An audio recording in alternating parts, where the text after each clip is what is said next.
Hello, and welcome to the 106th episode of the Not Your Mama's Gamer podcast, a podcast where we talk about games and gaming from a feminist perspective. My name is Samantha Blackman, and I'm an associate professor here at Purdue University in wonderful West Lafayette, Indiana, where I talk about, read about, write about, think about, dream about, amongst other things, video games, video games, video games. And tonight, for our 106th episode, in addition to our normal bevy of brilliant women, we are joined by special guest, a special guest that we are really excited about, Ashley Birch. Hi, Ashley. Hello. Yay! Thanks for having me. We love having you. We were really excited. We've been like chatting about it all day, nonstop. That's very sweet. Not just all day. No, not just all day. I didn't want to sound like stalkerish or anything. Look, I will. It's fine. I will always throw myself on the sword for the team. It's all good. So, Ashley, what we usually do is we start with our fun stuff. Was what you playing, what you're reading, what you're drinking, and we're gonna try not to say that famous buzz phrase when we ask you what you're playing. Do it. Fuck it. Just ask. Who wants to do it? I get to do it. My show, man.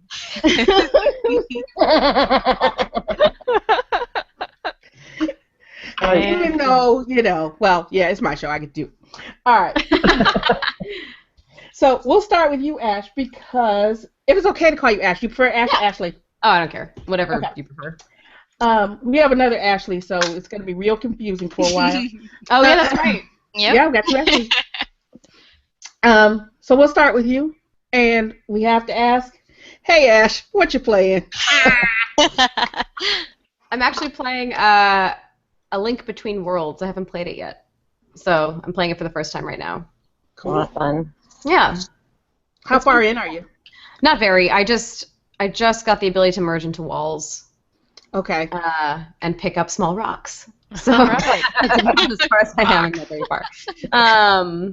But it's pretty fun. I mean, I have a complicated relationship with Zelda. Me too. Yeah. Yeah, but it's refreshing. Like the top-down, it doesn't feel completely open world. It doesn't feel like SNES style Zelda. It's like it's closer to that, but it's refreshing. I like the change of pace from the Skyward Swords. It's good. Yeah. Cool. Then we'll go in order of the show notes, and I'll go next and tell you what I've been playing. I've been traveling since we did the Games Learning and Society conference last week.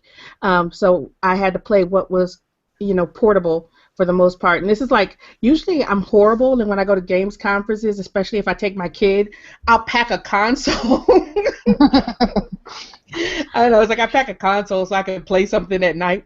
But I didn't this time because my mother went with, and then she would have been like, it's like 3 o'clock in the morning, go to bed. Because I needed someone to help like watch my kid. But I've been playing Super Mario Brothers 2. Nice. On the NES. Yeah. And I'm kind of addicted to Alpha Bear on my phone. I haven't heard of that. It's a it's a kind of here make words game. It was the same folks, Spry Fox, who made that last little bear game, and then they made another they made another game on the console. It was a small indie game, and I cannot remember the name of it. I want to say it's something about a forest. And I'll come back and tell you what it was later so that I don't make people wait because I'm going to look it up. But I've had a light week, so that's all I've been playing. Cool. All right, Charlotte, you're up next.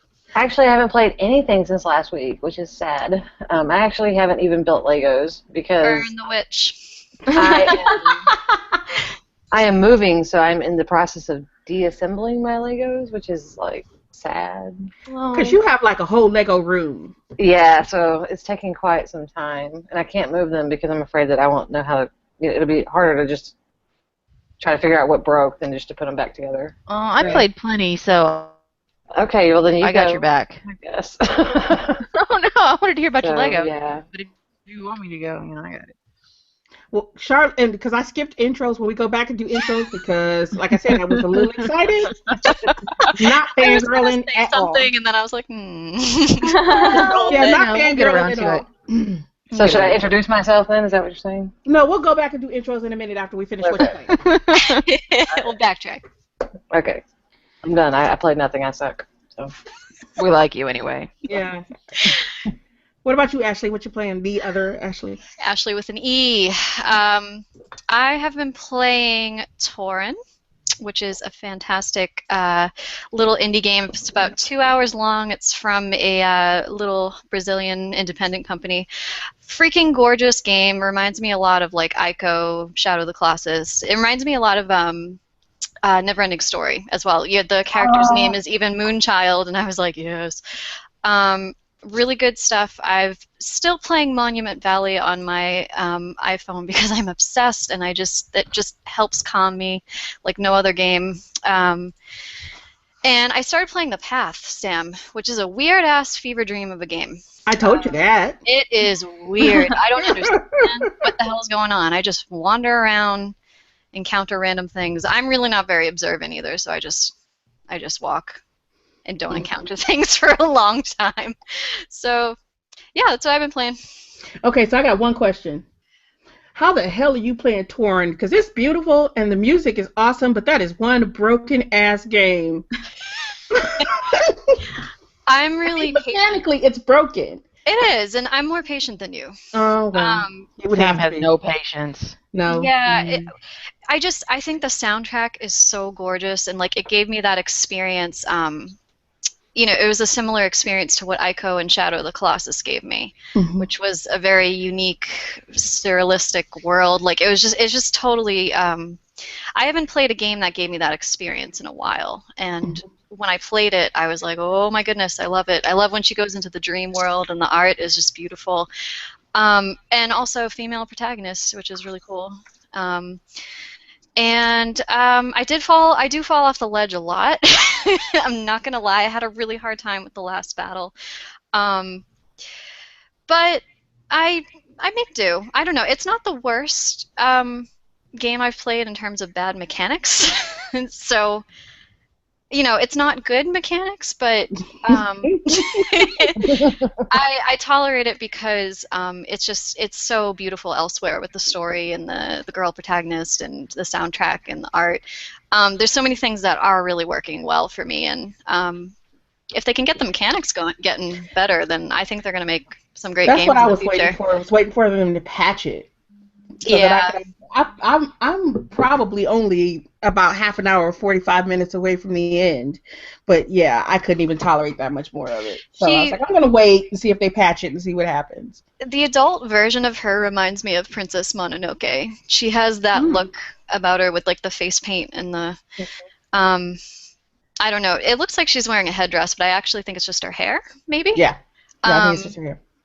But very cool. I don't know. I really enjoyed it, even though the mechanics stunk, but I powered through because it's pretty. So. All right. Yeah. I think I'm with you, Sam. I'm too old maybe to suffer games that are not so good. And y'all heard my epic ranting about Dying Light, which I will not go back into again ever. Yeah, I'm not there for that. I played a lot this week, but I really didn't like most of it.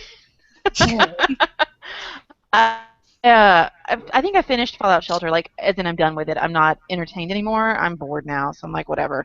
I haven't deleted it from my phone yet, but I played a little bit more, and it just got very repetitive, so I was like, well, all right, cool, I'm finished. I played some Dragon Age Inquisition, which gives me some feelings. I'm pretty sure that I'm just going to have to be qualified as a hater forever. I played some Assassin's Creed Black Flag because it was free, which is the only way you will get me into an Assassin's Creed game. Again, hatred. Did play some Thomas Was Alone. That's good. That's a good game.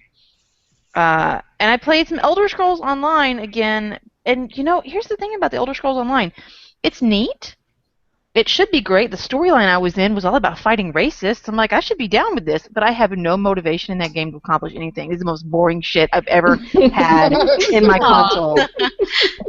And I don't know what it is. I can't put my finger on it because it's Yeah. pretty enough. The mechanics are fine. I'm just super bored with it. Yeah. So whatever. I don't think I'm going to be playing that one anymore. So that was my miserable parade of games I played since we talked last. Obviously. All You right. sounded so much more optimistic when you I know. She's like, I got earlier. plenty of games. I got you covered. Yeah, except Like, I I hated didn't them say I all. liked them all. I just said I played. All right. So we're going to go backwards now because We skipped the part where Sam has like gathered her shit and do some introductions. And say that once again, we're joined tonight by Ashley Birch, who I think most of us, all of us, know from her hilariously funny web series. Hey Ash, what you playing? That was the joke about what you playing. Duh, if you Good job, Sam. I know. I have one job, and I failed miserably at it. And if we don't know her from Hop, then we definitely know her from some of her other voice acting work, from Tiny Tina, from Borderlands 2, or from Mrs. Pauling in Team Fortress 2, or more recently from Life is Strange as Chloe. And in my house, certainly Adventure Time. Yes, Nice. Adventure Time. I always forget Adventure Time because I don't watch it. My kids, we love Adventure Time too, but my kids love Adventure Time. Adventure Time's a great show. Yes, it is a Good-ass great show. show. It is a great show. So yeah, we don't. My kids don't dress up a lot. They're not as into costumes as other kids, but they love to dress up as Adventure Time characters. That's awesome. I think they have mine excellent taste. Mine wears a costume like all day and all night of some sort. We got big crates of costumes, and our kids actually went dressed as Finn and Fiona to Gen Con a couple years ago. Oh, cute. Her son and my daughter. Yeah, it was That's pretty really cute. sweet. They were precious. They were like the cutest kids there. We're not biased at all. Let's not get derailed though, because we'll talk about our kids forever. Let's do what I we're know. here to Let's do intros. We'll do intros for other people. So I'll go in order of my screen. Alicia, who are you? Oh, I am Alicia Carabinas. I am a lecturer at Purdue University, about to start a PhD in rhetoric and composition. I work for Sam, with Sam. I do all things Sam. And apparently I'm the resident hater. Well, we already knew that. well, Ashley didn't know that. What about you, Ashley? With an E? With an E? Okay. I am Ashley Berry. I work at a publishing house during the day, and I'm a writer for this website at night. So that is what I do. That sounds sexy when you put it like that. Yep, it is sexy. Yeah, that's what I do. I love games. I like to rollerblade. I don't know what else to say. There we go. Stuff. I like to do stuff. So. And last but not least, Charlotte. I am Charlotte. I'm a doctoral candidate at Purdue University. I sort of like games. I'm obsessed with Legos, so I usually say I'm the resident Lego scholar, which is why I'm now deconstructing all my Legos, because there's a lot to move. Mm-hmm. Awesome. All right, Legos. Okay, so since we've done what you're playing, is anybody reading anything interesting right about now? Scottish fiction. Y'all's reading lists are way more interesting than mine right now. It's all design theory and rhetoric for one of my side jobs, so I'm boring. Boring stuff. I would like to be reading something more exciting, but I'm not. Alas. Anyone else reading anything interesting? I'll go last. I'm reading Cannery Row by John Steinbeck right now. Yeah. Yeah. That's pretty cool. I love Steinbeck. I have to make that admission. Yeah, I'm a huge Steinbeck fan.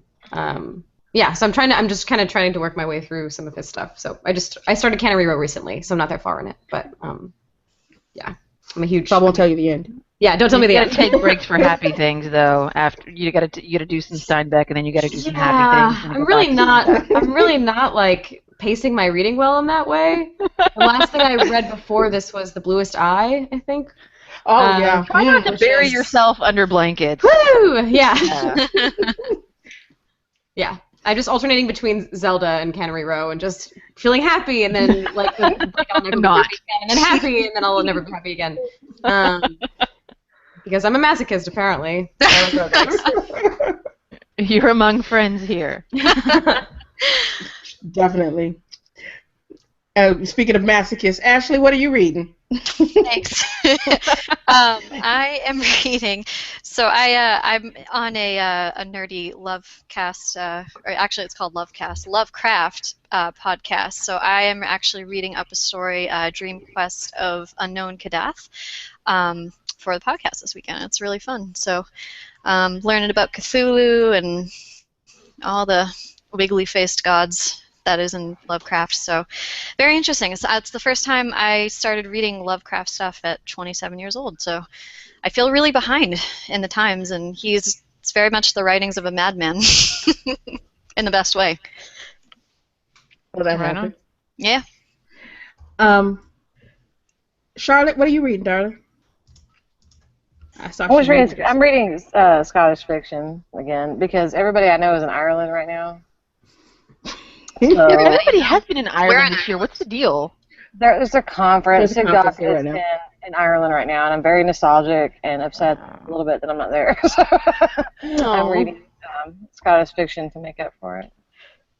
So y'all wouldn't know, but it's Peter May. He's really awesome if you are into that kind of thing. Wow. Yeah. You have a dissertation to finish. And Oh, I know. Also, I'm reading Foucault. So anyway. Oh God, I'm sorry. Discipline and punish. It even has a ruler on the front of it, so I figured like if people come over, they're gonna be like, "What the hell are you reading?" I've read excerpts. But yeah. That was like one of the first things I read when I was a freshman in college, and it like completely. I was like, college is really hard. Yeah, that was just mean. Yeah, that was just mean. It was really mean. I was taking some I don't know. I was obviously taking like an anti-capitalist class. Yeah, but you need to write that professor a strongly worded letter. It's just a video of me crying is what I should really do. I feel like I wouldn't have made it, like, scribbled 100 times. I don't think I would have made it through my freshman year if they'd have presented me with No. I was an idiot that like actually like most people were just like, man, I didn't read it, and I was like, really? I stayed up so late. It's okay. You're a better person for it. Am I? Yes. We're gonna say yes. Okay. I have to say yes because I'm writing my dissertation about it. So yeah. Yes. Yes. Well, I'm reading fun stuff right now. I'm Not reading. Foucault. No, not Foucault. I actually like Foucault, but I'm not reading it right now. I'm reading Cinder by Marissa Myers. I want to read that so bad. We heard it finished, so I can borrow it from you. Yeah. But you've been reading it forever, so like, what's up with that? Because I had to write a paper and go present a paper at a conference and do all this other stuff. In case you haven't noticed, I've been a little bit busy. Whatever. Like weeks, man. Shut up. It's a pretty cool story, though. It's like a steampunk Cinderella where she's a cyborg. That's cool. Yeah. It's pretty cool. And there's like plagues and like people dying and cyborgs being sold into basically this kind of slavery for medical testing that everybody knows they're never going to come back from. Oh, jeez. Yeah, it's a little dark. We were talking about that, and I was like, yeah, it's a little dark for kids because it's a YA novel. I wanted to read that. Dang. So yeah, it feels kind of like Steinbeck in many ways. I can tell them about that shit eventually. Whatever. They may. But it's a fun read so far, so that's what I'm reading. And that covers everybody's reading. So here's one of the most important questions of the night. Mm-hmm. What are you drinking? And Ashley, you're guest, so you go first. I don't think we warned you that it's one of the requirements of the podcast that you drink. Oh, But it's really early for her. I know it it's is. 6:30 for me. I mean, I'm going to drink wine later. Right now I'm drinking water out of an enormous witch cup. but I will be drinking wine later. But what kind? It was a wrap gift actually for a production I was just on. It was very sweet. I think it's like the director's cut Coppola red wine. I actually don't know what style of wine it is, but that's fun. it's called director's cut. Oh, I like That's the sweet. Coppola wines. Okay, Yeah. I approve. Not that you needed my approval, but you have it. Thank you. No, it means a lot. She's like, thanks. I was And really free like, wine. I wonder if are they gonna be upset if I'm drinking the wrong type of wine? I was thinking that. No, we don't care. I drink wine. Usually I drink wine and sparkling water, and they make fun of me, and I don't care. Yeah, we do. Yeah, we make a lot of fun of it. I'm not tonight, though, but usually that's what happens. Ooh, in that case, we have to know what you're drinking, Charlotte. Well, it's not that exciting. It's summer shandy. Oh, yeah. I passed on the summer shandy because I figured you would be drinking the summer shandy tonight. I am. What are you drinking then, Alicia, if you're not drinking a summer shandy, darling? I actually have a funny story about mine. We went last Sunday, my husband and I, to this local winery. We like to go. It's called Wildcat Creek. We like to go and buy stuff. But I think the girl working the counter was new, and we were buying several bottles. So she was like, "Oh, what's the occasion?" And we were like, "Occasion Sundays? Yeah. Yes. She's like, "Oh, so you didn't want to drive to Illinois because we have stupid blue laws here?" And we were like, "No, we just like wine. It's good." We did not That's acquit funny. ourselves well, but we did come away with several delicious bottles of wine. And tonight I'm drinking a Traminette, which is delicious. Nice. Oh, that sounds fancy. They need to It's not really- retrain her to prepare for the alcoholics. Yeah. Right. Hey, we're wine people, okay? I'm We're just not saying. alcoholics. I'm just saying. And also, I love their Lafayette White because it tastes like grapes. I don't think I've had that one. I've had the Lafayette Red, but not the white. The white is delicious if you like, grape juice, I guess. But That is not a strong selling point. Very good. it's really good. It's very refreshing. I'm just saying. What about you, E. Ashley? I'm drinking super chill, sparkling water, key lime. It says it's crisp and refreshing, but it tastes a whole buttload like just sugar just sitting in my mouth. That's kind of what it tastes like. It's kind of gross, but it's actually my boyfriend's. I didn't even get this, but I was like, I'm thirsty. I need something. So I grabbed the green-looking bottle. What are boyfriends for, if not I for us don't to know. drink their beverages? He made brownies earlier, and I took a bite and put one back because that's how I do.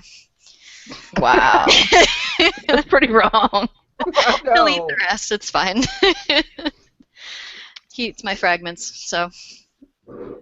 Oh. What do you got, Sam? What's in that bottle you were I am guzzling? drinking. I brought back a butt ton of Wisconsin beer from the conference. I'll be right over. I am drinking right now a new Glarus Spotted Cow. See? I love that beer so much. I What love style of that. beer is that? This one is the new Glarus is it's not what is it? I think it's Wisconsin, yes. Yeah, no, she said what style? It's I don't know. it's not a Pilsner. It's No, and it's not wheat. nope. It's I not can't lager. But it's really whatever it IPA? is. It's really good. It's No, let me it's check not my IPA. beer It's app a on my yummy- phone. But it's really good. It's That's really good. it is it's malty, and I like malty, and Nice. and everybody will talk about me terribly because I hate hoppy beer. Sam doesn't like any beer. I'm I surprised hate Steve hoppy has beer, 2 beers though. that she likes. Shut up! I drink beer all the time. I don't like hoppy beer, and hoppy beers, especially right now, the craft beers, hoppy beers are like all the rage. You know, The it's like, farmhouse ale. yes, a farmhouse ale. Thank you. I just looked it up on my phone. And since I don't like, it was really hard to drink craft beers right now because everybody puts like 14 buckets of hops in every Yeah. bottle of beer, and it makes Yeah. me want to punch somebody. Yeah. Uh-huh.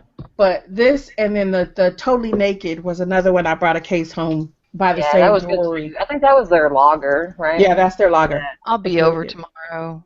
I'm saying if you got. I drank Michael's last Spotted Cow last week, so If you have some, I'm coming. Impromptu party at Sam's house tomorrow. Yay! I'm taking my kid to the movies tomorrow. I won't be here. Shit. Well, you We'll don't drink need your to be beer. here. We don't care. All right. Everyone calm down. All right. We have things to do. We do have things to do. All right, so being finished with that, we can go through kind of quickly any news that we have this week. We have a couple of news items like two, that Alicia's going to go through quickly. We do, very quickly. And share with us. There's a sad one and a glad one, so we'll do the sad one first. And I think everybody knows probably what that is, and it's, of course, the passing of Satoru Iwata, the face of Nintendo alongside Miyamoto for many of us, for most of our lives. It's a whole new world without Iwata. So what are we going to do? What's going to happen next? Very sad. He was only 55. Yeah. Sam wrote a beautiful post, beautiful piece on Not Your Mama's Gamer. Brought a little tear to my eye. But, all for the past several days, social media has been blowing up with tributes and memories and general sadness. So I raise my glass to an era of Nintendo that has now passed. Me too. So that's the sad news. Now the glad news, of course, is we are still working on our Kickstarter, Invisibility Blues, a critical video series examining race and racial representation in gaming. Doing really well. We're at 53% funding. We've got 22 days to go, so jump on that train with us. And we promise to make it worth your while. And that's the news. Except for one other tiny item relevant to our guest, is that Life is Strange just won 2 Develop Awards! Yay! It's so great! I actually didn't know that. What did it win? Yesterday it was Best New IP. Awesome. Of course, and narrative. That's great. We spent a lot of time discussing the narrative of Life is Strange. A lot of you made a video. We had a whole podcast dedicated to Life is Strange, in fact. Well deserved. That's awesome. We are fans. Exciting. So yeah, congratulations for being involved with such a great game. Yeah, I feel very honored. And I hope that we can talk about it more in tonight's interview. Yeah. Like, tell us when episode 4 is coming out. No, I'm kidding. Tell us everything that's going to happen. Are you kidding? No, don't tell questions. That's the big one. All right. Okay, feel free to message me on Twitter and tell me. Okay, forget them. I'm sorry, go ahead. So we'll go ahead and jump in and start talking about some games. Talk about some games, amongst other things, if that's okay with you, Ash. Yeah, of course. All right, so I'm going to ask the first question because I am a huge Hop fan. It's really bad because I go around like delivering one-liners from Hop, and I have to say that the white male privilege episode was my absolute favorite. So thanks. I go around singing white male privilege. Okay, everybody's heard me sing that like 5 million times. Yes. Yes. It's horrible. I'm a huge Hop fan, so let me start by saying that. Can you tell us a little bit about how Hop started? Yeah, so Anthony and I were bored and lonely and sad, and we beginning of all good things. Beginning of all good things, all creative endeavors. And Anthony actually wanted to learn how to use a camera because he originally wanted to travel around the country and interview indie game developers. He actually wanted to make an indie game documentary originally. So he was using Hey Ash as kind of a way to learn how to use the camera so that, it was functional and he could understand how to use it before he went around and interviewed a bunch of people he respected a lot. And so we ended up recording, I can't remember how many episodes, I think like 3 or 4, and put them up on Destructoid, which Anthony was the features editor there for a spell. And people seemed to respond really well to them. And eventually we kind of transitioned over to game trailers. And then Anthony never made the documentary because Hey Ash became like the thing that we did. So yeah, it's weird because it sort of jump-started literally everything that we've been doing since, but it kind of just started with this small goal that Anthony had of learning how to use a camera. Mm-hmm. Cool. So it started as a product born of boredom. Yeah. So did you have any intention from the beginning for it to be as kind of analytical and critical, not critical in a bad way, but critical of games and the games community as it is or was and is still? Not really. It's interesting because I think Anthony and I both learned a lot through doing Hey Ash. I think actually it's because of Hey Ash that we started becoming more. I mean, Anthony was a games reviewer before, but for me at least, I think writing Hey Ash was one of the things, in addition to like the classes that I was taking at the time, is sort of what started developing an analytical voice for me, and is sort of the impetus for more of the social, political stuff that I do, both inside and outside of Hey Ash. It just sort of happened organically. I was actually thinking about that the other day. I was like, when did I become like? When's the first time that I self-identified as a feminist? And I don't remember, but I know that it was during the run of Hey Ash, and I think a large contributor to that was creating Hey Ash and like learning more about the industry. Origin story ever. That's awesome. And I have to share this with you so that you won't think that all professors who teach any kind of theory are as horrible as that one who made you read Foucault as a freshman.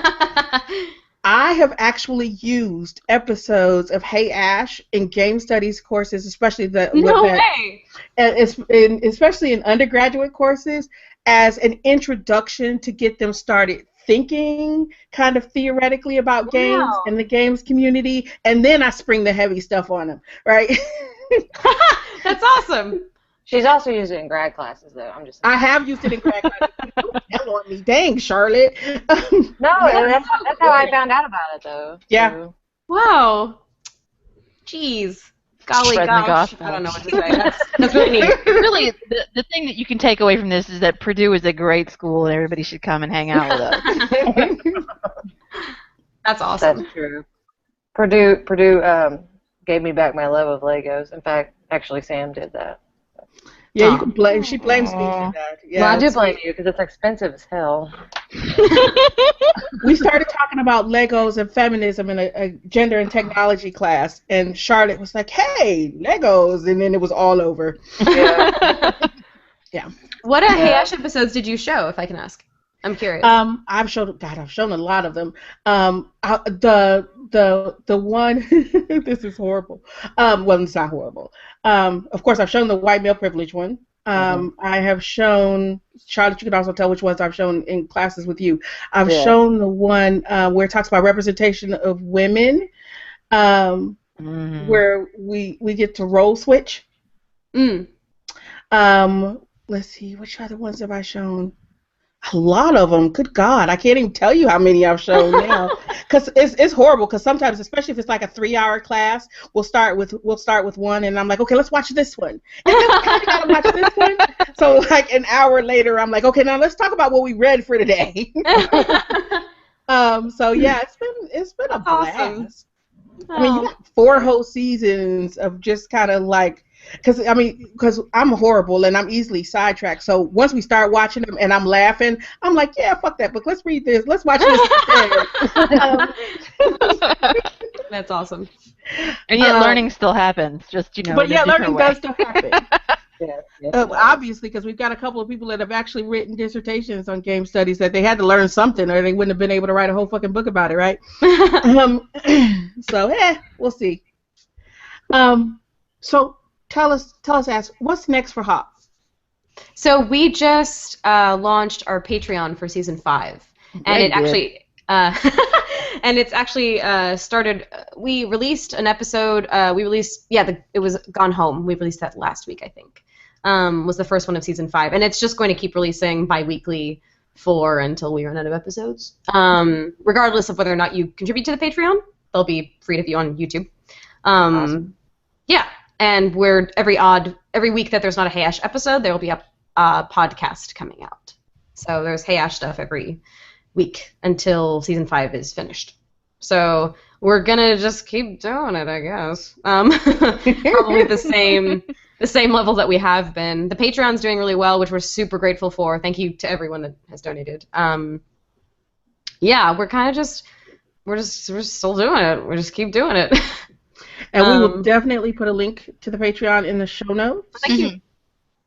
Let me make a note. I'm the show notes. That's your gig tonight. Also, if Sam ends up using some of your season 5 stuff, we'll let you know. Yeah, that'd be great. As you go, you can talk about it as it's happening. There you go. Yeah, we'll definitely put a link in the show notes. Because we want to keep Hey Ash going, as long as we possibly can. Because I'm not easily amused, but I'm easily amused by Hey Ash, and I want to see more episodes personally. And I love the fact that it engages with contemporary and kind of current, like up to the moment things that are happening in the games community, because it gives us an in with a little levity to talk about some of those issues, especially with undergraduates that are sometimes difficult to broach. Sure. And that's why I, as a teacher, have always appreciated Hey Ash. Thank you. So now you are also a scholarly resource. Oh, that's awesome. And we watched. It was kind of funny. Sam and I were talking about the Patreon and just kind of watching as it exploded. So I'm sure that had to feel really good. That people were not just excited about what you were doing, but were willing to fling money at you to do more of it. So yeah, we have really awesome fans. We did it as kind of just we're like, oh, we'll see what happens. You know what I mean? Because we're not with Game Trailers anymore. And, Anthony and I have other work that we're doing a lot of the time, but this is mostly, honestly, for our editor and director and DP, Justin, who does all of the heavy lifting for the show. And is a freelance editor, but he doesn't really know where his next paycheck is coming from. So this is kind of mostly just for him to feel secure in life. So I'm really grateful that people are contributing, because every time I saw Justin editing stuff, and I'm like, man, we really need to pay this guy more. So yeah, it feels good to be able to do that. It is good. Yeah, it is awesome. All right, Ashley, you got a couple questions? I do. So let's see here. Which one do I want to start with? How did you get into voice acting for video games and anime? It honestly, like I kind of mentioned before, all roads lead from Hey Ash. So Anthony got hired as a writer at Gearbox, and he was writing Tiny Tina, and he realized that he wanted me to audition for it, but he felt weird because he'd just gotten hired, and he's like, feels weird to be like, you just hired me, now hire my sister. So he asked if I could audition, and we did a blind audition process, which means that I just submit the takes and my name is not attached, and then everyone just listens to them and decides. So I ended up getting cast, which was awesome. So it was there was like a 20% nepotism, 20 to 30% nepotism, and then hopefully then just the rest of it was just me getting it. But yeah, it kind of all started with Tiny Tina, and since then I've either gotten cast based on my work as Tiny Tina or my work at Hey Ash, or now people are just starting to kind of, I think, know me from working. There are different there are different companies that will cast for games and stuff, and I've worked with some consistently, and so they kind of know me now based on other games that I've worked on. So when I was first getting started, it was definitely Hey Ash. I think actually Hey Ash is the reason that I got Miss Pauling as well, or the reason that the dudes at Valve knew of me. So yeah, Tina and Hey Ash, and then now just sort of working more, people are getting to know me more because I've worked with them, or people that they know or whatever, which I am so grateful for. But yeah, everything kind of started with Hey Ash, which is sort of wacky to think about. Has your career gone as expected? Or did you have any expectations I after had that? no expectations. When I was in high school, I was like, I want to be a voice actor, and then had no idea how to accomplish that. Yeah. And so literally my whole goal was like, I will go to college in Los Angeles and keep doing Hey Ash, and then I'll figure it out. And that was my whole plan. And honestly, without Hey Ash, I don't know what I would be doing right now. It's kind of the reason that everything happened. So I literally was just like, I don't know what it means to be a successful voice actor. I just know I want to voice act, and literally everything that I've done since then has just been like, oh my god, I can't believe that I'm getting to do all the stuff that I'm getting to do. So I'm very lucky. I'm very grateful. That's awesome. Yeah. And I have to say this because your voice acting work is all awesome. And Thank you. Borderlands 2, I've played. Life is Strange, I've played. Team Fortress 2 is a game that I have never gotten into, but I have watched more Mrs. Pauling cutscenes. Because there's just something about Mrs. Pauling as a character and the way that you act her that is just absolutely hilarious. It's like she's like my favorite character ever. And I keep telling myself, maybe I need to go back and try to play this game again because I really kind of love this character as a character, and I want to, just kind of get a better feel for the game and see how the other actors are as well. Yeah, but I'm just happy listening to you personally. Thank you. I appreciate that. You didn't know you were joining us for a love fest. It's great. Just kind of spraying that shit on you. Well, I guess it's better than going the other way. Yeah. Sit here and be like, well. You social justice warrior, exactly. how dare you? Yeah. That would have been that would be the biggest bait and switch. Like if you guys could actually you'd set up an entire front of a feminist website. Let's get her in This here. whole thing. Like, oh, this is legit. And then I show up and it's like a bunch of because now they're gonna do that stuff. I know. We're all boned. I would have been like, you got me. I guess I'm gonna get this call now, bro. It would have been like a second, like, whoa. I mean, good on you, I guess. You fooled. I got fooled. Be like, too bad my internet connection just stopped. Oh yeah, no. What? Gotta go. My house is on fire. Wash my cat.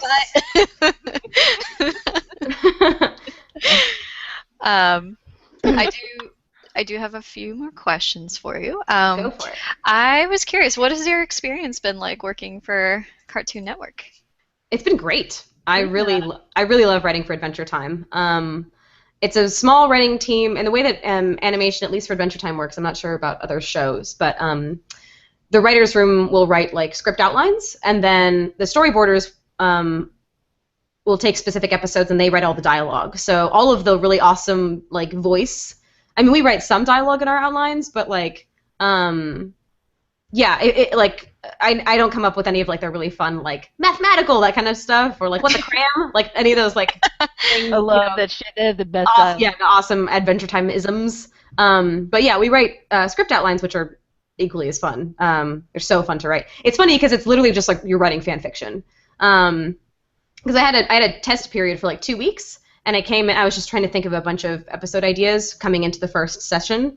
And as I was doing that, I was like, this is literally I'm writing fan fiction. It's just I wonder what would happen if Cinnamon Bun and so-and-so hung out. It was just it was really funny. But yeah, I have to tell you, I've worked in writers' rooms before that for various reasons were just not positive experiences. Mm-hmm. And I write for Rocket Jump and Adventure Time now, and both writers' rooms are just incredible. They're just filled with very respectful people that are super intelligent and good at what they do, but also respect me and my input, and tell me that, which is sort of invaluable, especially after you've been in other situations that aren't as positive. I'm just crazy grateful. The Adventure Time dudes are awesome. And just fun to hang out with, and they just are super down with I came in wanting to incorporate more female characters into the show if I could. Yeah. And they were kind of already of the same mind when I came in. I was like, we should make this person a woman. They're like, okay. It's just been my daughter will be very happy to hear that. Yeah. When we went to Gen Con, and they actually had stuff from Cartoon Network that was Finn stuff. that was Finn and Jake's. There was nothing there with Fiona on any of their marketing materials, and she burst into tears. Oh. You remember that? Yes. It was bad.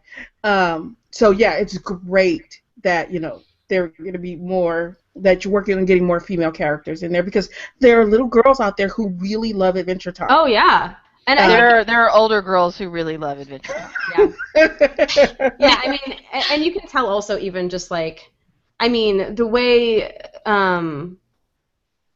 especially I think season 7, you can kind of see in the way that they've treated Princess Bubblegum and her arc and stuff like that. The show has a lot of respect for its female characters, which is great. And yeah, like I said, it wasn't. I wasn't like. I didn't like stand on a soapbox and I was like, we need to include more female characters. And like, oh, okay, cool, we're good. Yeah, let's do that. Like, it was just, they're just really awesome folks that are just like already on board. So it sounds like we had another guest on a while back, Stacey Detto, who works at Nintendo Treehouse now, who worked at Cartoon Network for years as a writer as well, and she had the same kind of positive experience. Yeah, it's great. Yeah. I mean, you can see it with Steven Universe too. Like Steven Universe is like girl power of the show. It's fucking awesome, by the way. If anyone hasn't watched Steven Universe, you need to watch Steven Universe. It's so good. But yeah, it's an awesome place to work. I really like working there a lot. Yeah, I feel like a good space makes all the difference for writers. Definitely. Yes. Yeah. I just want to say really quickly as I can, yes, I am the resident hater and I hate everything. But I will tell you, I fucking love Adventure Time. I think it's one of the most interesting. No, I'm serious. Listen, bear me out for just a minute. I think it's one of the most interesting narratives happening right now on television, period. Not just in animation, but in everything. The persistent story, the weird one-off episodes, the way the world is developing, the amount of foreshadowing that you manage to bring in without it being too heavy-handed, the development of characters. It's incredible work. It's also just doing interesting things. Yeah. In terms of like exploring child development into like teenage years and stuff. Like I forget what the episode is. Fire and Ice, I think, is what it's called, where it's literally just about Finn going through puberty. Yeah. It's the only time I've seen that tackled in that way before. When I saw that, it blew my mind. I my jaw was on the floor. There's literally that scene where Finn is like a baby with hair on his legs and is like having wet dreams, and you're like, oh my god, like no other children's show in the history of time never would have tackled this idea in this way, like really responsibly and like interesting. I don't know. I'm already in love. I was in love with the show before I started working on it, but yeah, it's a great show. It's a great show. I cannot talk enough about it. So kudos to you and everyone involved. Well, thank you. None of my stuff has come out yet, so y'all can tell me what you think about it when it does. But all right, yeah, gotcha. Oh, we will. Trust me. Ash, you got another question?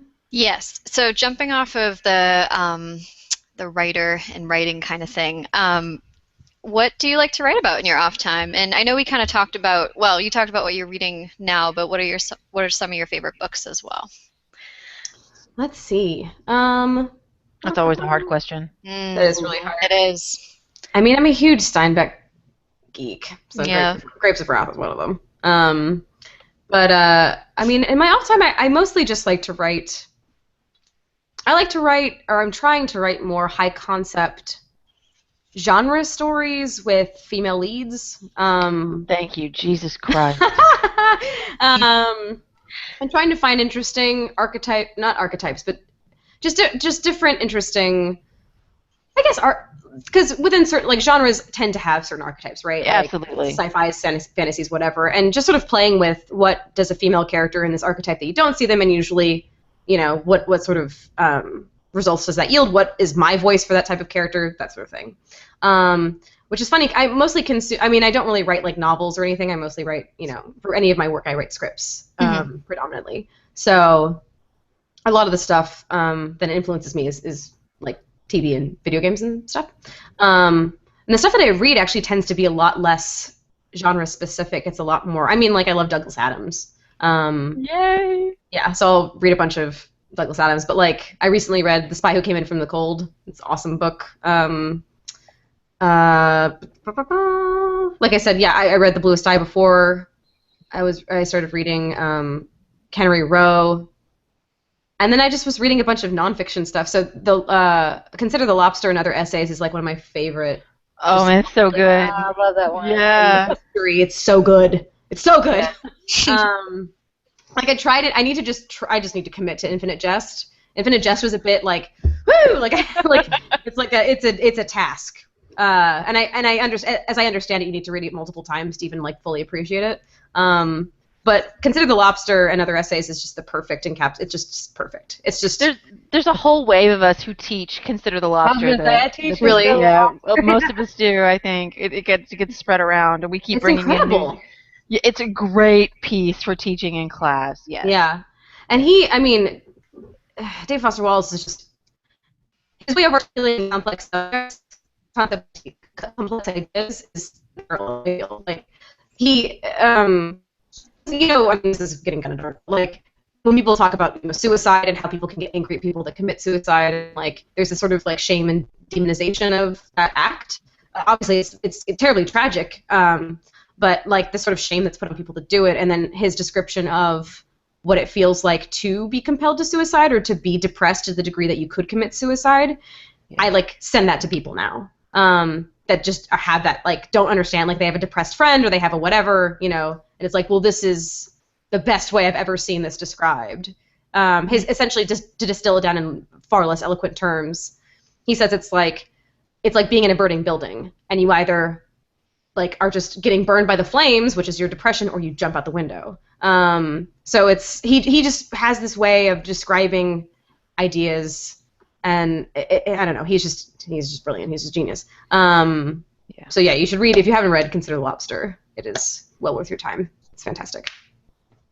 Here's a question. Have you read, since you like Steinbeck, have you read his Arthurian legend? Was it the Acts of King Arthur? I think was it what it was? Mm-hmm. Okay, so I have to admit this is like my favorite Arthurian legend. It's written by Steinbeck, and it's like totally and completely Steinbeck. But that was one. That sounds awesome. Yeah, I haven't read that either. Yeah, it's good. So I highly recommend that one. Yeah, I'll have to read. That sounds really, really great. That's amazing. Yeah. See, I'm so happy that other people, when I read Steinbeck and they're looking at me like, why are you reading that? What are you reading that for? And I'm like, really? What to? I think Steinbeck's great. I don't know. I think Steinbeck's awesome. So you like to feel, man. Being book nerds and all. We're just nerds all around. We can't get away from that shit. Absolutely not. All right, Charlotte, you got a couple questions, darling? I do. So what initially drew you to the role of Chloe Price? Did you audition, or what was the process like? Yeah, I auditioned for actually Max and Chloe. So I got asides from my agency for both characters. And I liked Max a lot, but I was definitely more drawn to Chloe, and I felt like Chloe fit my just voice, or I feel like I knew how to do it. Like Max is more I don't know. I just felt I felt related to Chloe in the sides that I got. Please finish your sentence. No, I mean Max is just she I could see honestly the relationship that Chloe and Max have. I could see having a friend like Max, that kind of thing, whereas I directly related to Chloe. So yeah, when I got the sides, I kind of, I immediately was like, okay, this is the type of voice I would give her. This is like the attitude and the cadence that she would have, in my mind or whatever. And I thought, because the guys at Don't Nod, a couple of them said that they liked Hey Ash, so I assumed, I was like, oh, they must have, known me from Hey Ash and, whatever. But I was talking to Michelle, one of the guys that works on Life is Strange, awesome fella. And he said, no, we actually didn't know. We only found out later, but because I guess they also had a blind audition thing where they just listened to the auditions that they got. And I was like, oh, that's kind of cool. I'm glad that a lot of people do that, apparently. That's really neat to know. Yeah, it is neat. I don't know how common it is, but it's nice. It's nice to feel like I got it on my own merits, But yeah, so Chloe is just... She is sort of like the distilled feeling and fear of abandonment and feeling like you can be replaced, that you're a replaceable person, and the feeling of, of not having anyone and of not really truly being loved. She's that distilled into like a teenager, so it is conveyed through like angst and like punk attitude and that kind of thing. But that core of her is so human, and I think something that most people have that, have that fear, have that sense about them, or did at some point, of like, I'm easy to leave, I'm easy to forget about kind of thing. And that's kind of where all of her stuff comes from. It's like fighting, When you say it that way, it makes, I'm not going to spoil it, but it makes the ending of episode 3 such a gut punch. Yeah. Okay, and I have a question that I have to ask. It's not one of our intended questions. I gotta ask. We're breaking script. Everything's over. So Hella, was this in the script, or is this ad-libbing on your part? It was in the script. Okay. We so much implied by that. Okay. Conversation. That's very layered. Okay. Yeah. We've maybe talked a little bit about the proliferation of Hella. Right. There may have been some Hella counts. I don't know. I'm not saying for sure, but I'm just gonna throw it out there. All right, Charlotte, darling, you got another question? Yeah, you said a little, but how do you feel about Chloe Price and her development as a character, and about the game in general? I feel honestly very honored to be part of Life is Strange. I think it's a really unique game. I think it tackles sort of subjects that are sort of unique to video games, and just having 2 female protagonists at all is sort of remarkable. Yeah, Chloe, I think, as I think it kind of should be, you start to understand her more, and I think empathize with her more as the episodes go on, because you kind of start to get to know her more in a way. Like when if you were to first meet Chloe in real life, she would come off the way she does in episode 1, where you'd be like, you might understandably be like, who is this girl that's just trying to pretend that she's cooler than everyone else? And then as you start to get to know her, you realize like the deep sort of tragic wounds that she has. Like she lost her father, she feels abandoned, she has a horrible stepfather. Well, in her, I think they also try to make most of the characters sympathetic in all their different ways. But yeah, I've grown really attached to Chloe, actually. And since episode 3, and I'm not going to spoil anything, but I'll just say that episode 4 is very, very intense. Very intense. So since episode 3 on, it's been a really emotional experience voicing her.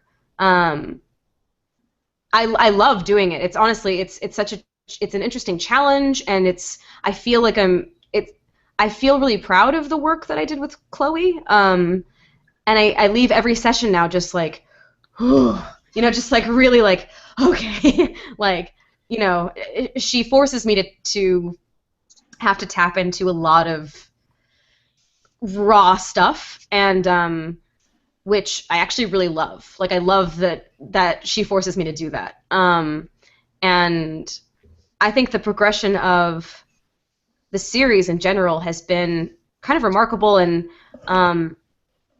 also the way that people have responded to it. Like, it has such a broad audience, which I think a lot of people would assume that it wouldn't. But I've spoken, like, I was at E3 briefly, and I was hanging out, I was doing some stuff, I was doing some press stuff for Life is Strange, and I was just hanging out, around the Square Enix booth, and so many men came up to me and told me how much they love the game, men and women, and it just has this broad appeal, and it's great because it's such a, you'd think it would, I think people would assume that it's a very niche story and a very niche set of characters, but it really isn't. I think a lot of it is so universal, and like I said, I mean, I've heard people that found Chloe sort of abrasive at the beginning, but I think as you get to know her more, you sort of realize that like all of her stuff just comes from a place of hurt, and she has really, really developed defense mechanisms, and and she has that very human quality about her of like, I have been abandoned and I'm not going to fucking let it happen again. Like, I'm not going to get hurt that way again. It's like her motivating factor for stuff, you know? So yeah, I've gotten really, honestly, very, very attached to Chloe. I haven't recorded the last episode yet, but I'm going to be very sad when that happens. Well, there's rumors that it's going to continue, but I don't know if somebody else was about to talk, but I had a couple of follow-ups to that, if I may. No, I just wanted to throw one thing in, and you said something that we've made that same argument a million times, is people say, well, well, guys wouldn't want to play a female protagonist, blah, blah, blah, blah, blah, and we call bullshit because, like you say, a good narrative is universal. Mm-hmm. Yeah. People want to play games with good narratives. It doesn't, it's not like, men are not going to play a game that has a female protagonist. I mean, hell, women have been playing games with male protagonists, at least I have. Oh, shit. For literally almost 40 fucking Yeah. years now, because we had no choice. Right. Have y'all heard of Hip Hop Gamer? Do you know who Hip Hop Gamer is? No, Heard of it. but maybe we He's should. Yeah. He's a YouTuber, and he walks around with like this like WWE belt like slung over his shoulder, and he lost his mind when he found out that I voiced Chloe because he loves Life is Strange so much. He was like, I played with my son and my mom. He was like, we all sit down, like the whole family sits down and plays Life is Strange, and I was like, this dude loves Life is Strange. This is incredible. Like, Oh, that makes He's my just- heart so happy. yeah, he's like this buff guy, like carrying around this WWE belt, and he's like, "Oh my God, you're Chloe! I love Life is Strange so much." It was amazing. And here's the thing, though, is there are certain parts of certain episodes, because I have she's 7 now, 7-year-old, and I'm very wary of the media that she Sure. consumes. But there are certain parts of episodes of Life is Strange that I let her watch, and she Mhm. absolutely loves it. That's awesome. And Chloe's her favorite character. Yes. I didn't know Yes. that. That's awesome. Yeah, because she'll come in and she'll say, "Can we watch that game that I really, really like?" Because it started because she came to class with me one day, Yeah. and it was on a playtesting day, and some of the students were playing Life is Strange, and she really kind of got drawn into it, and I had to think about what point they were playing in the game before I let her go over there to Right. that section of the room, and yeah, she loves the game. That's What was awesome. one of the parts that you let her see? Well, any of the parts where there's just like conversations, and I let her actually watch the part where Chloe and Max are going into the principal's office, or breaking into the Nice. principal's office, and she's like, "They really shouldn't be doing that." Nope. No, they shouldn't. Explosives are bad. Good job. Now you're a bad influence on 7-year-olds. You're going to come back and influence my 7-year-old. Dang. Dang. Life is Strange is one of those games where I forget myself. I completely lose myself in the game, and I lose track of time, of whether or not I should feed myself or, quench my thirst. It's like one of those. It's one of those things where I vanish completely, and I'm just in the game. And there's so many moments between Chloe and Max that are so beautiful, and I really love. I think there's a moment in the first episode where Chloe is dancing on top of the bed and smoking weed or something, and I just loved it. I don't know. It just reminded me of, my best friend in high school was a bit wild like Chloe, and I was like, Mhm. yeah, like this is bringing me back to that time. And it's like you said, it's that universal connection Mhm. with people in their, teenage years or maybe even college years, I'd say. That dancing on the bed scene, I think, is the part there's that one scene that made everybody fall in love with Chloe. Yeah, yeah, I really. That was one of the things that I wanted to say is you spoke to the universality of the narrative. And we've been, because, listen, we're critics. Our job is to be critical. Sure. So there have been some times that we've been a little harsh on the game, as we're harsh on everything. We've talked Mhm. about several aspects of the game, but as it's developed through the episodes, more and more we're just like, you know what? The only times we really get annoyed are because they're teenagers. Yeah. Right. And because teenagers are awful. Sorry for the teenagers who might be listening, but we were awful as teenagers too, and we understand. Like, I was terrible. They get so overwhelmed by emotions, and it's so difficult to process everything, and everything feels so huge. And Chloe, as you so smartly put it, is a really good example of that because she's been through so much. Yeah, and there's no way. How do you deal with that at that age? You know, and you don't have any you don't have really any structure or emotional support, and so she just gets really, she gets angsty, she gets angry, because there's not really any other way for her to deal with it. She has no outlet. Yeah. It's like book 4 of Harry Potter. When you when he's just yelling the whole time, and you're like, oh, Harry.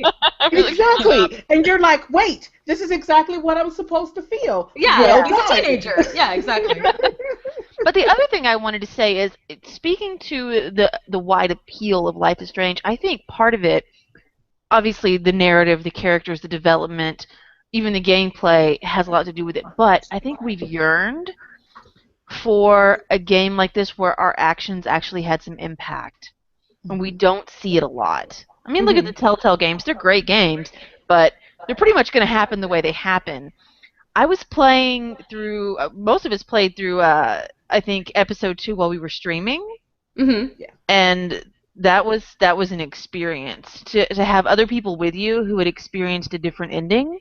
Sure. Yeah, so now we have all this guilt, or I feel guilt, because people want to ask me, like, how do you feel about your choices? And I'm like, I don't know what choice went wrong. Right. Yeah. I feel good. I'm great. I'm glad you feel good, but I don't know what I did wrong. I did everything I could, and I don't know what went wrong. And I feel a lot of guilt about it.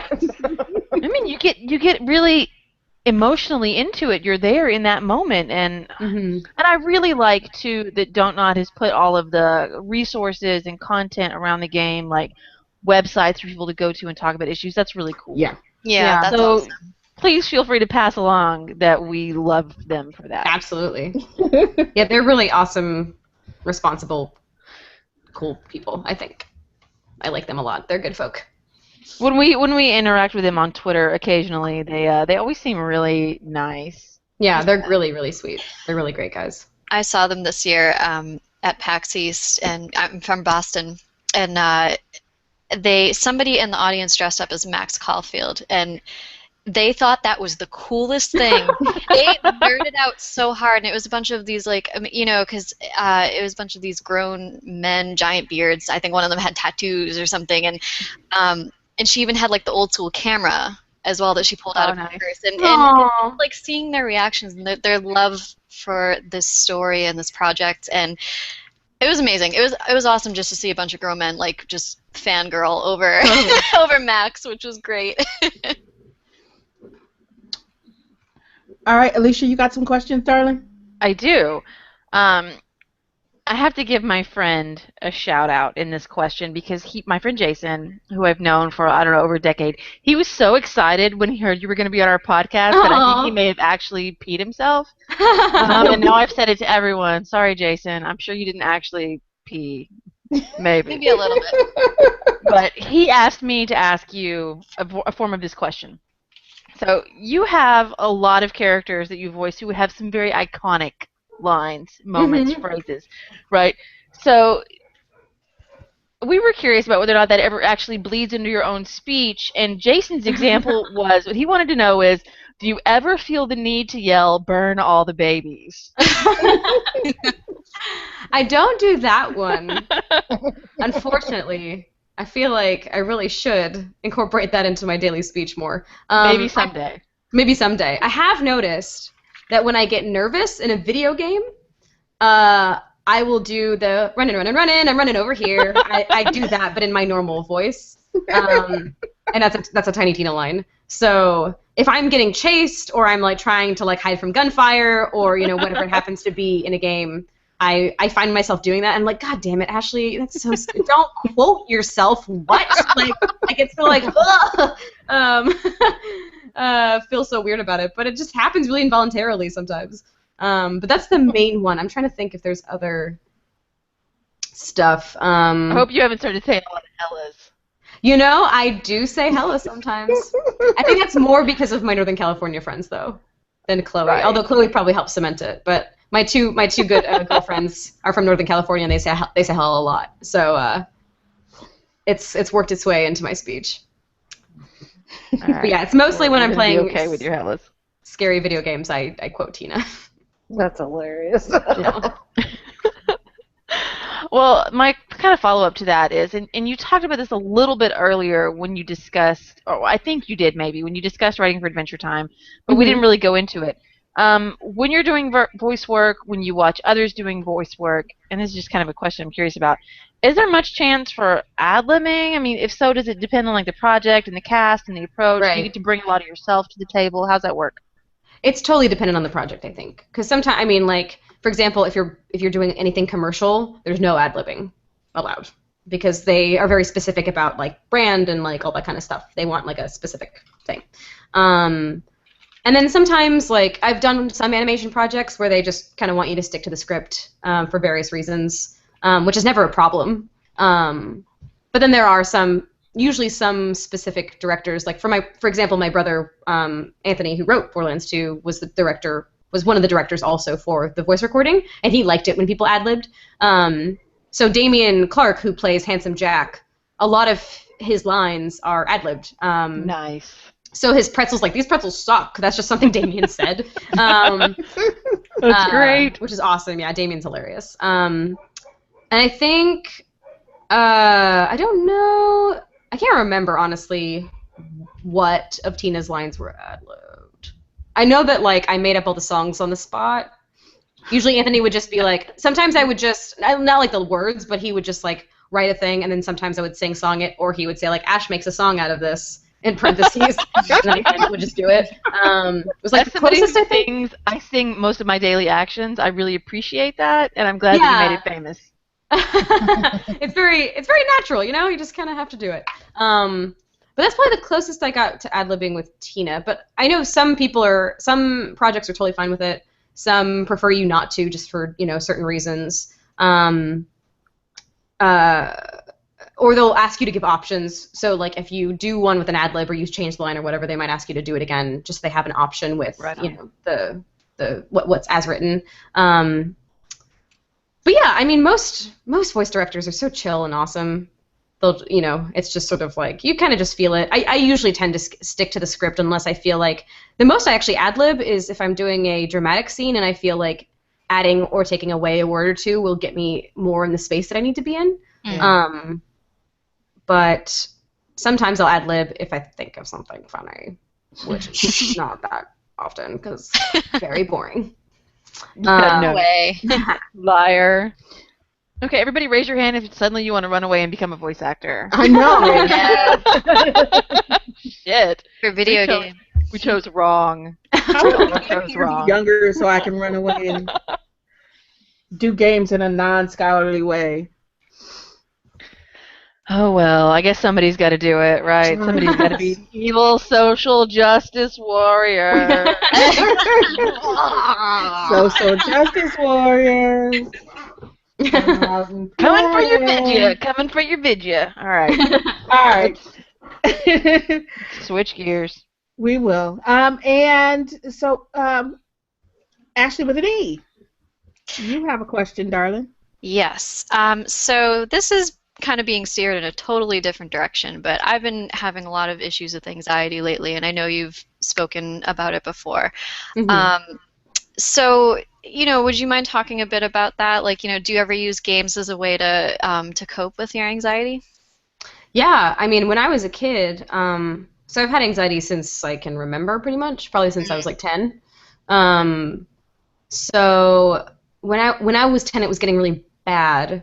And it manifested physically a lot, so I would just sort of feel nauseous a lot of the time. Mm-hmm. I feel you, girl. Yeah, so particularly when I went to go eat, I would eat a bite of something and be like, oh, throw up, and I just couldn't get the feeling of it out of my mind. I would just obsess about throwing up for hours, and the only thing that could calm me down was playing Harvest Moon 64, actually. So I would just play a few hours of Harvest Moon 64, and I would kind of forget about the nausea, and then I would be able to go about my day. It was the only thing that helped me for a little while. But yeah, I mean, I'm sorry, Ashley, that you're experiencing that. Anxiety is fucking awful. It really is fucking awful. It's the worst. It's the worst. It's the pits. It's the total pits. But yeah, I've had it for over a decade, 15 years now, and it's one of those things that I didn't think would get better until it started getting better. It was really weird. It was like, I mean, I've started doing a lot of stuff like, whatever, I go to therapy. Therapy's awesome. If you think I'm weird for going to therapy, and I understand there's a lot of like stigma around it, but it's really great. Fuck stigma. Everybody who needs therapy should go. Should go. Yes, absolutely. I mean, there are some shitty therapists. Don't get me wrong. Like, if you had a bad experience with therapy, I'm genuinely very sorry, because it's having when you're like, oh man, I am in such a bad spot. I really need someone to talk to, and then you go to be vulnerable with someone and they suck, is like the worst. But I promise you that there are good therapists that exist. So, but yeah, I mean, I've done a lot of work on it, and if you have the means or the if you're in the place that you feel like you can, I mean, therapy's really helped me a lot. There's also small stuff like, I mean, it sounds so weird, and then it wasn't until I heard it from like 5 different sources that I was like, fine, I'll do it. Is meditating is actually like really good for anxiety. It doesn't help in the moment when you're anxious, but as like a preventative measure, sort of, if you do it every night for like 10 minutes a night even, it helps with that sort of like weird chemical response that happens. It sort of starts to retrain your brain about how to like, because the way that I meditate, at least, is like you breathe and you only think about, you like will think, or you breathe in and then you think the word exhale, and then thoughts come up, and then as they come up, you sort of acknowledge that they're there, you let them go, and then you try to return to just thinking about your breathing. It's sort of an exercise in not judging yourself for whatever comes up. And it helps with, I've actually noticed, I mean, it's probably like a confluence of things, but I've noticed that like in moments of anxiety, I'm a lot better now at being like, okay, that's just a thought, moving on, Sometimes better than others. Some moments are better than others, but I have noticed it's gotten better. So one of the main things about anxiety is that it really, when I was like 20 or 21, I think, I just resigned myself. I was like, I'm always going to feel this way. I guess that's it. I'm always going to feel this way. Fuck it. But I've actually noticed, I've experienced that it doesn't actually have to be that way. And it's taken a while, and I've had to do a lot of work, but it's really helped. But yeah, man, I fucking obsessive thoughts, intrusive thoughts, nausea from anxiety, not being able to sleep, panic attacks. I've done the whole shebang, and it's all awful. But yeah, I mean, a huge thing is community. Also, is talking to people, and like you have that, I have that too. Like one of my best friends has really bad anxiety too, and it manifests in different ways for her. Like, she has really severe body image issues, unfortunately, as a result of her anxiety, or as like a part of her anxiety. But it manifests in very similar like physiological ways for her. So we talk about that a lot, and we can go to each other and be like, "Am I crazy?" And they'll be like, "No, this, and this." And like, "Oh, okay, great." But am I crazy? Like, we just do that with each other. So having someone, again, it's hard because it's this thing that feels so foreign and shitty, and sometimes you're like, am I insane? Like, am I losing my mind? And like trying to open up to someone and be vulnerable about that is the scariest thing in the world. But it's really the primary way that I found that it gets better is allowing yourself to open up and to be, because the main thing, at least with me and my anxiety often, is that I'll just feel like I can't show people. If I show it to people, I'll be rejected. That's the Chloe thing, right? It's like it's the fear. It's the fear of opening up and being vulnerable and trusting, because what if I get rejected? What if I get hurt again? Kind of thing. But it's that horrible catch-22 of like, you don't want to do it because you probably have gotten reinforced somewhere down the line that like being vulnerable isn't good from somewhere, your parents, a loved one, what but the catch-22 of it is that you have to do it to get through the experiences that have happened to you because of those things. So yeah, anxiety is the worst. But you really, I mean, anyone that's listening to this, it's A, you're not alone. B, there are many resources available to you, including, I dearly hope, and I'm sure loved ones that, and there's also the thing of, you might not have people, like one of my dearest friends in the world he's like, I can't understand, like he can't empathize with my anxiety, he like just doesn't understand it, but there's something about, he does it with compassion in a way. and it's like this loving place, but I'll be like, I just was obsessing about this thing, and now I'm freaking out and whatever, and he's like, Ashley, none of that's real. But he'll do it in a way that I'm like, that it's very compassionate. Like, it's not coming from a place of, like, trying to validate me. It's very, like, I love you and I don't want this to be running through your head. Like, how do we stop it, you know? And I'll be like, you're right. But, yeah, part of it is, I think a lot of it is unfortunately having to sort of take risks with the fragile state that you feel that you're in and, like, share it with someone that you love or find a professional resource is super helpful. And then just stuff like, even just like physical stuff, like, I mean, the shit that you never want to do when you're depressed or anxious is always the stuff that ends up helping. So like exercising and eating well and like stuff like that, where you're just like, I don't want to do any of this. I already feel awful. Why do I want to force myself to run 2 miles? But it helps. It weirdly helps. And video games super help. Like, yeah. It helps distract you, and then also, like, if you play multiplayer games, it helps you connect with other people and get outside of your own head. Right. Video games are an amazing resource for that. And there are even, you know, some games that are tackling issues like depression. I actually haven't, I don't know if you guys have played any that are about anxiety specifically. I haven't personally. But, yeah, that was a tangent. Sorry, no, guys. that was great. I really appreciate you speaking so frankly about it, because that's what we need, I think, all of us, is more people to just open up and say, listen, this is some shit that happens. Yeah. And it doesn't mean that you're, you know, that you can't be helped, or that you can't live your life, or that there's something like so fucking broken about you that no one will ever love you. But let's talk about it and let's bring it into the open. Like, I don't suffer from a lot of issues very often because I'm so rigidly controlled in some ways that I don't let it. I just don't. I shut down. But I've noticed that since I've been with my husband, I've been able to explore some of my feelings a lot more because he's there for me. He's like such a solid rock, and when I start to like just flip out about something that shouldn't matter but does, he's just there for me, and he'll let me squeeze his hands really tightly. Or he'll like just go take a bath, go play a game, do whatever. I'll take care of the kids. I got everything.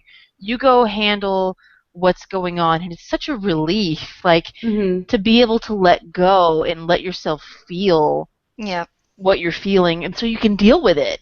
I didn't know how much I was shut down until we got together, and I started to realize what it was like to have somebody who was really supportive, you know? Yeah, it's one of those hard things where you sort of, it's like waking up sometimes for the first time. Like, like I said, I just had taken it as a foregone conclusion that I was just going to be anxious my whole life. And then a loved one of mine died, and then it was this random, like, it just sort of shook me up, and I was like, I don't want to be this way anymore. It was just this weird thing that like a switch flipped. Did I say that right? I always mix that up. Sometimes I say a flip switched. Right. I don't know if I fucked it up. But I for the first time I was like, I don't want to be this way anymore, and I don't think that I have to be. But that's the other thing about anxiety, is that, or anything honestly, which is something that I always try to tell people, because shame is such a huge part of mental illness. Like needing more care, or needing to take care of yourself, or not getting over something fast enough, whatever it is, we put so much shame on ourselves for this sort of stuff.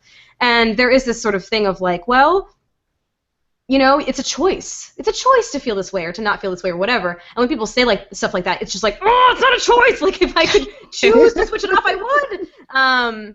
And so there's this part of all mental things, I think, is that you don't know it until you know it, or you can't do it until you can do it. It's just one of those things. It's the same. To me, it's the same thing as getting out of a bad relationship, getting help for a mental illness, realizing you're an addict. It's like the same sort of thing. It's like you can't get there until you get there. And it's like, who knows why it happens? Who knows how? Maybe it's a bunch of things all, you know, piling up on top of each other that eventually one day you're eating soup and you're like, oh my God, I need to go to a therapist. Or like, you know, something really earth-shattering happens and you're like, I need to change some things. So the main thing about it is like, there is no shame in any of it. And people don't talk about it because of shame, but everyone feels some degree of whatever you experience. Like, everyone had, like, you probably feel it to a greater degree. You know, if you have a chronic mental illness, like I have chronic anxiety, people have experienced anxiety, but everyone has their own thing that they're ashamed to express that they're going through. I mean, that's a huge thing with, like,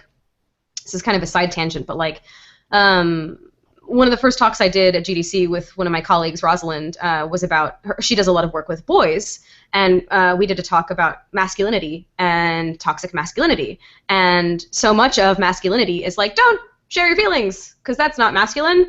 And we so often in our fiction as well equate stoicism or terseness or not expressing emotion or not indulging to emotion as bravery or as strength. And it's actually the exact opposite. Otherwise, like, asking a girl out that you really like would not be scary. Or, like, telling your dad that he's an asshole, or, like, telling your dad, like, all the stuff that he did to you that really hurt you wouldn't be scary. You know what I mean? Like, expressing your emotions is actually, like, the strongest, bravest thing that you can do. It's so hard. It's so hard. I want to applaud you, but I'm not on video. So just know that I'm doing it. But it's really hard, and that's not to say that, like, you're weak if you don't. It's just, it's fucking hard. Like, it's super hard. And, so, yeah, if you're going through any sort of thing, like, just know that, you know, just because other people aren't talking about it doesn't mean that, like, if you shared it, that they would be like, what are you talking about? Like, even my friend that's like, I have no idea what your anxiety experience is like, it comes at it from a place of compassion where he, like, wants to hear me out, and he wants to help. So, you know, hopefully you can also get lucky and meet people that, like, have a very similar experience to you, and you can have that sort of, like, oh, thank God, you know, even online. Like, when I was a kid, I had obsessive thoughts, and I thought I was going insane, literally. And then I at one point, I remember Googling it, and I found a forum of people saying the exact same things that I was experiencing, and I literally was like, I think I, like, sunk back in my chair, and I was just like, thank God I'm not going insane. Like, it was so cathartic. I feel like I'm rambling, sorry, but no, it's okay. I had a similar experience, actually. So I am really phobic of certain things, like throwing up is one of them, and I had no idea that that was a thing, and that is an identified thing. And when I looked at, like, randomly in my early 20s in college, I was like, I'm going to look this up, and I never told anybody, and I never expressed it because I didn't know it was a thing, and I thought it was a silly thing to be afraid of, because I'm like, well, that happens to everybody. Like, why the hell am I so freaked out about it? Right. And then I looked it up, and it was like I found home. Yeah. I found home, and I found relief, and I had the same exact, you know, kind of even, like, physical response of the sinking in the chair, and just realizing, wow, this happens, and it happens to a lot of people. Yeah, it's one of those things where, like, any thought that you have has probably been thought by, like, you know, at least 1,000 other people in, like, the history of human existence. Like, literally, you know. Not that we're all not beautiful snowflakes, but, like, there's a universality to the human experience. There is. That's the great thing about the internet. Like, the internet may be shitty and full of trolls and dangerous dark spaces, but the real strength of it is that you can look shit up and be like, oh my God, it's not just me. Yeah, exactly. That is. And also, oh my God, cats. it's not just me. The internet story. Yeah. It's incredible, and yeah, that's the main. I mean, honestly. I mean, I have people, you know, I've done a few podcasts or, you know, a couple of been interviewed a couple of times and have talked about my mental illness stuff. And I, you know, some people will tweet at me and say, like, I don't have anyone. And I'm like, oh, fuck, shit, I don't know. What do you say? And it's so hard, you know, and I'm still trying to formulate a good answer to that, because it's hard to express, and I also obviously don't know their situation. It's hard to express, like, I know you can find, I know there will be someone, like, I just know it. I don't know how I know it, and I can't promise you, but I just want you to, like, to tell you that there is someone that will listen and will understand. And I think the internet is such a great forum for that, because, you know, either through gaming or, you know, any other sort of niche interest. Say what you will about Reddit and all the crazy stuff that comes out of Reddit, there also are pockets of Reddit where people have totally found a community. Yep. And so it's all, I mean, the really scary and hard thing is that a lot of dealing with mental health issues is taking risks with with your emotional state and trusting and reaching out and hoping that someone will understand you. And if you're not ready to do that yet, it is so fine. I cannot tell you how fine it is that you're not ready to do that. You may not be ready for years, and it's totally okay. Listening to stuff like this or reading what other people are writing is a good way of also doing that. Like I said, like David Foster Wallace's thing about depression and suicide, like, you know, reading that kind of stuff, just to know that you're not the only one experiencing it. I just can't express enough how. So if we're not like talking specifically about things that you're like, that's me. If you can dig into the internet and find stuff that is that, you know, and you'll find people that are expressing the same, like, oh God, am I a horrible person? Am I insane? Am I whatever? And they'll be expressing the exact same things that you're worrying about or feeling or thinking or whatever. And it helps. It helps so much. No matter what you are going through, you are not alone. Yeah. Absolutely. Wow. Damn That was good. we really went places. Yeah. We did it. We did it, you guys. We went there. All right.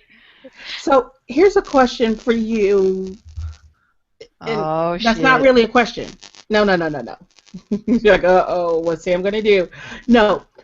We've talked about a lot of different things tonight. So is there anything that you want to talk about or tell us that you haven't had a chance to talk about or tell us yet? Well, I'm working with Rocket Jump, like I mentioned, and we just wrapped production on a show that's going to be on Hulu Plus. I don't know if it's actually been decided definitively, but it's coming out soon. And as of right now, it's called Rocket Jump the Show. And I wrote for it and acted in a few of the shorts that are in it and directed one of the shorts. And we're really proud of it, and I hope that people like it. But yeah, I guess just keep an eye out for that, because that's coming out. And Anthony and I actually both worked on the show. He was the head writer, and he's in a couple of the shorts as well. But yeah, they're an awesome group of people, and we really enjoyed working on it. And yeah, so just keep an eye out for that. You can tell him we said hi too. I will.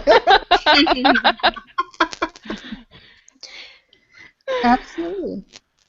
Wow. So, gosh, thanks so much for joining us tonight. My pleasure. Thanks for having me. Awesome conversation.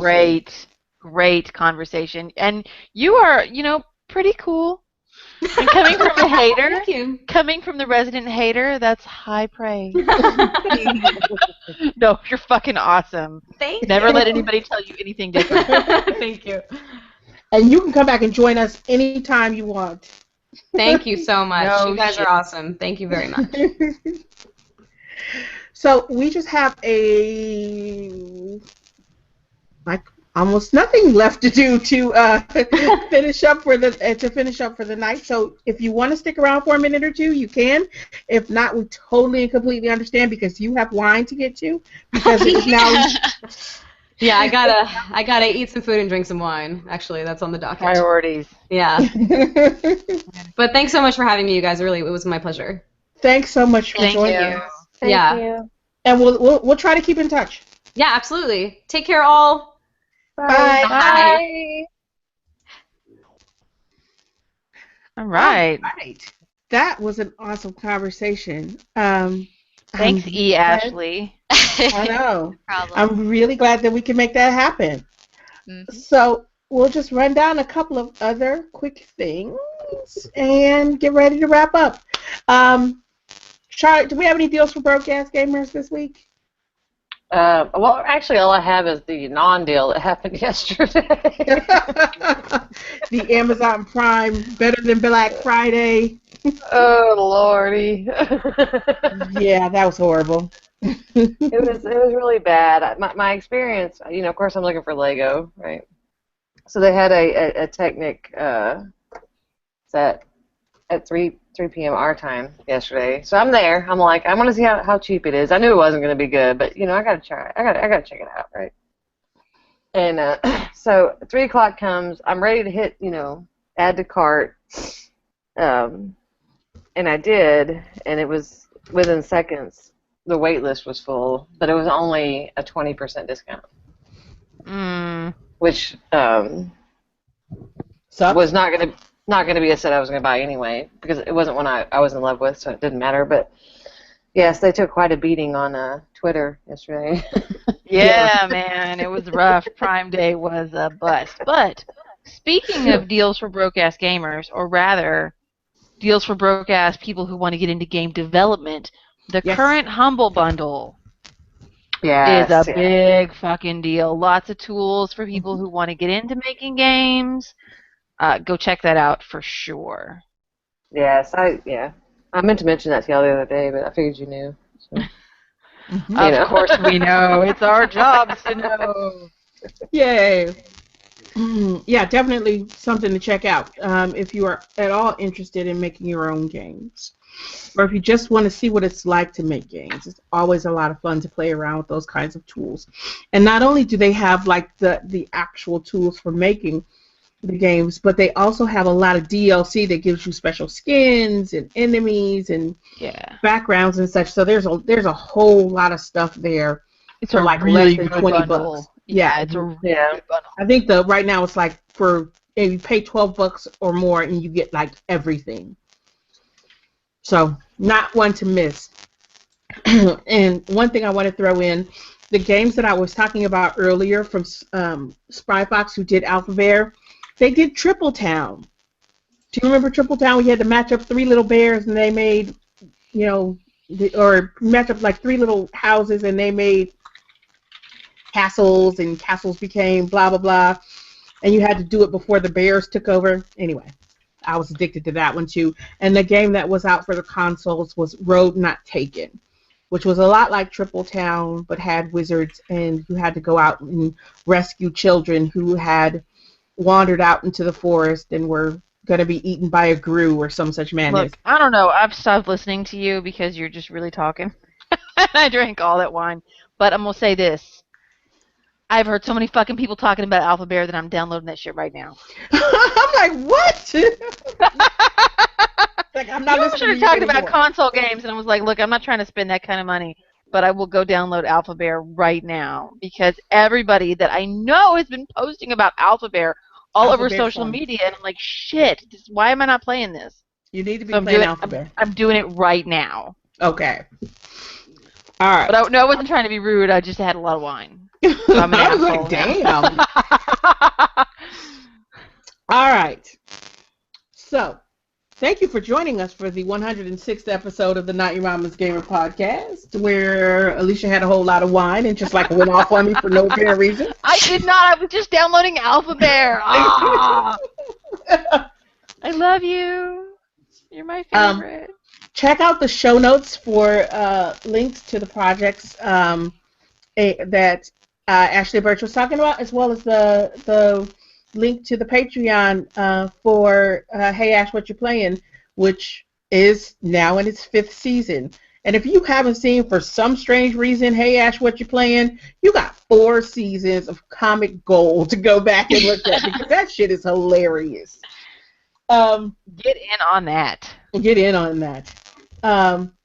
And, while you're feeling philanthropic, you could also go and check out the Patreon for Not Your Mama's Gamer, or the Kickstarter for Invisibility Blues, which, as Alicia mentioned earlier, is now about 53% funded, and will help us to make a series of videos that talk about race and racial representation in video games. Conversations that we really need to have, not only talking amongst ourselves, but also talking to some other kind of really knowledgeable folks in the field about race and games and how that all plays out. So definitely a series that we want to get done and something that we don't want to miss out on. I think that covers everything. Yeah, no indie game of the week this week. No indie game of the week this week. Alas. We'll give you 2 next time. No, we won't. All right. So, until next time, my naked kid walks in. Until next time, let us go about saying that there are all kinds of ways that you can contact us. You can follow us on Facebook, follow us on Twitter, at NYM Gamer, NYM Gamer, as it's come to be known. Check out our kind of daily posts on the blog at nymgamers.com. And email us if you have questions or comments or things that you just want to say to get off your chest. We have a couple of questions, email questions that are in that we'll address in the next episode simply because we're running pretty long tonight.